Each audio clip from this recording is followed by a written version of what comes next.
And welcome back to Free for All Friday, Focal Point, AFR Talk. This is your manically regressive host, Brian Fisher. Great to have you in the conversation. You are aboard the USS Focal Point, our patrol boat, in which we patrol the choppy waters of America's public life, looking relentlessly without pause for the coordinates where truth intersects with politics. Our commander is on the bridge. The scriptures, as always, serve as our nautical charts. The Holy Spirit as our navigator, and I serve as your loyal, humble, and manically regressive first mate. Now, demographic trends because of immigration. I want to kind of close the loop on our immigration discussion. We started with that caller, Ann, in the last segment. A lot of people don't know this, but by March, whites will be a minority in California. Now, I don't know if that's going to mean that they're going to have affirmative action programs are going to be set up for them, if there are going to be quotas for admissions to the University of California education system, if there are going to be set-asides for highway projects, because they're going to be a minority now. So if these minority advocates, if they believe their own messaging, then all of these programs that have been put in place for Hispanics, these now need to be transferred over to whites. We'll see if that happens. Do not hold your breath. But the Latino population is projected to surpass that of whites in California in March, and it will become the single largest race or ethnic group. By March, Latinos will make up 39% of California's population, edging out non-Hispanic whites at 38.8%. Now, this is a dramatic change from just 25 years ago. 25 years ago, non-Hispanic whites were 57% of the population in California. Now they make up, and then Latinos made up 26%, so a 31% gap, more than 2-to-1 whites to Hispanics. Now there are more Hispanics than whites in California, will be at least by March. Now, it's interesting. I'm looking at polling data. The Republicans under John Boehner are running pell-mell ahead in amnesty. For some reason, they are fixated on amnesty. I talked about why the other day. It's money. They want money. These big corporations, I mean, the CEOs of AT&T and other large corporations out there, we need cheap labor. And basically, as I pointed out this week, the reason they can't get Americans to do those jobs is because of welfare. Americans in 35 states get paid more money to stay home and play Xbox on welfare than they would by getting a minimum wage job. So what's their incentive to go get a minimum wage job? It's zero. It's none. They're not going to do it. So they got to get people that will do these minimum wage jobs. They can't find Americans to do them because they're besotted with welfare, become lazy, indulgent, pampered, dependent. And so they're begging the Republicans, hey, help us import all of these low-skilled minimum wage workers from overseas. So the Republicans are doing it for money. They want the money, the campaign donations, because the Chamber of Commerce and these big corporations, Silicon Valley types, are saying, hey, if you get us cheap labor, we'll give you money for your campaigns. Here's the problem.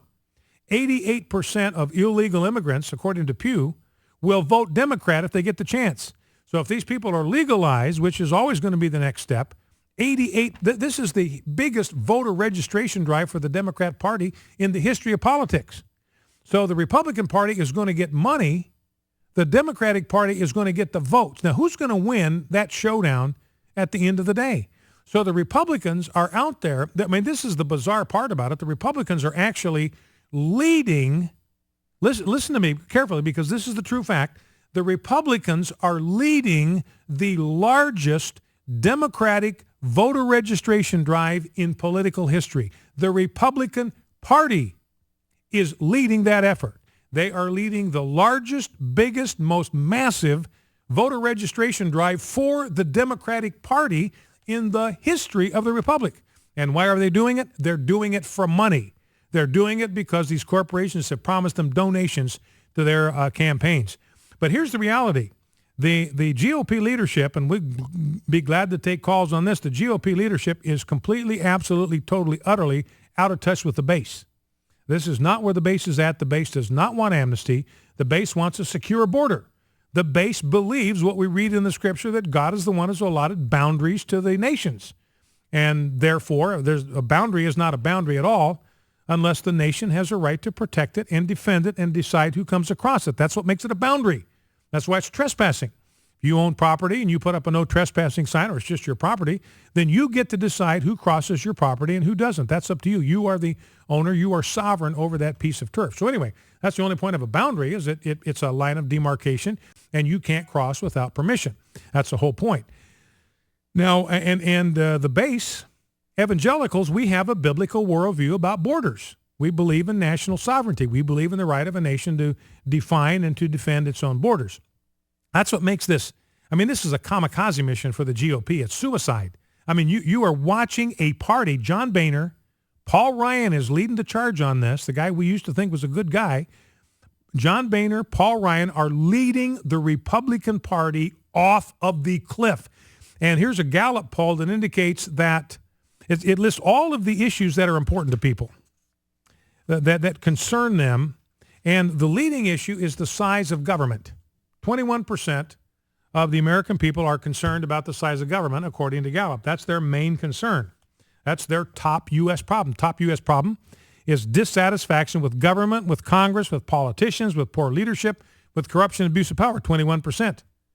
The second thing they're concerned about, the economy in general, at 18%, unemployment, jobs at 16%, same issue in my mind. Then health care, the cost of health care, which is being made worse every day by Obamacare. Nothing else is over 10%. You know where immigration comes on this as a top U.S. problem? It is third from the bottom. 3% of the American people believe our top concern is immigration and illegal aliens, and yet the Republicans, the brain dead, the mindless, it just staggers the imagination what these guys are doing, leading their own party right off the cliff into utter and total oblivion. So only 3% of the American people believe that immigration is the top issue, but John Boehner is going to put that at the front of the queue as a legislative goal for 2014. Here's a piece by Neil Monroe from Daily Caller. GOP leaders are finalizing plans for an open debate on immigration to be held by legislators at their January closed-door strategy session in Cambridge, Maryland, despite the fact that this new poll shows increasing hostility to amnesty. Quinnipiac University poll, I was talking about Gallup here a minute ago, a Quinnipiac University poll shows that both independent and GOP voters have swung sharply against immigration amnesty since last May. Quinnipiac poll released on January 8 discovered that 52% of Republicans and 42% of independents say they would be less likely to vote for a legislator who supports a path to citizenship or amnesty.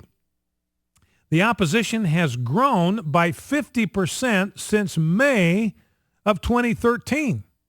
So both Republicans and independents, 50% more of them, oppose amnesty and would be less inclined to vote for a candidate who supports amnesty. Can the Republican leadership not even read? What is wrong? What is wrong with these people? It just blows your mind that they are this.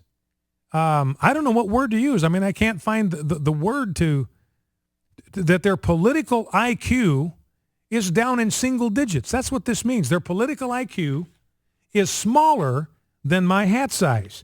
I'm looking at a story here, and then we'll go to the phones, 888-589-8840. Here's a story from theexaminer.com. This is why we're concerned about border security. On January 4, police in San Antonio arrested Christian Ivan Batista, 29, only 4 days after he reportedly stabbed a woman to death on a jogging trail located in the northwest section of the city. On New Year's Eve, the body of 24-year-old Lauren Bump was discovered on a trail in O.P. Schnabel Park. She had been stabbed multiple times. And according to Batista's roommate, on New Year's Day, Batista told him, he'd killed her on New Year's Eve, I stuck that expletive deleted, I cut her up real nice. That's what he told his roommate, what he'd done the day before. Now, this guy is an illegal alien. He's a criminal alien, and he has a long criminal record with arrests in both California and Texas. His criminal history in Bexar County includes 8 different instances. 29-year-old was arrested for drug possession in 2006. A few weeks later was charged with illegal entry. Bautista had just finished a 5-year sentence for aggravated robbery in October and was released on October 29. 2 months later, he knifes this woman to death. And it was a pretty gruesome death for this woman. So here is a woman, an innocent woman, just out for drugs. She would be alive today if we had a secure border. All right, well, let's go to the phones. Let's grab a call before the break. Let's go to Ann in Baton Rouge, Louisiana. Ann from Red Stick, Louisiana. Ann, what's on your mind? Well, hello, Brian. Howdy. And it's a pleasure to hear you every day. Well, thank you very much. Thank you for listening. I just have a comment, and also to that thing you were talking about, the guy that, said what he said about you. If they only realize how much it shows their ignorance when they start attacking someone of your caliber. Well, that's very kind of you to see. So it shows how stupid that. Remember Reagan said, our counterparts know a lot, but it's just what they know is wrong. it's how much they know that isn't so. Well, I never mind it. Some people get upset with these left-wing groups for playing clips of mine. As far as I'm concerned, they're helping me get the message out. Yeah, so they can knock themselves out. But listen, I have a comment. Yesterday, you were talking about the presidential race, and you mentioned our absentee governor, Jindal. Yeah, Bobby Jindal. Mm-hmm. I just, my advice to you is, as far as promoting him, I would do a lot of research on him. I would shiver if he became our president. Okay, Ann, I've only got 30 seconds. Tell me as briefly, succinctly as you can, what is your problem with Bobby Jindal? One thing, he's an absentee governor. He's always gone raising money for his presidential campaign. All right. He's gone right now to Asia. Okay. And number two, he has files, you can check into this, that he absolutely refuses anybody to look at. He has what? Files. F-I-L-E-S. That he's keeping secret from the public? He absolutely refuses. The legislature can't even get it. But you can research all that. All right, Ann. Well, listen, I appreciate your call, and we'll probably hear from you again as we get closer to 2016. Bobby Jindal's one of the guys we'll talk about. Focal Point AFR Talk. Stay with us. Be right back.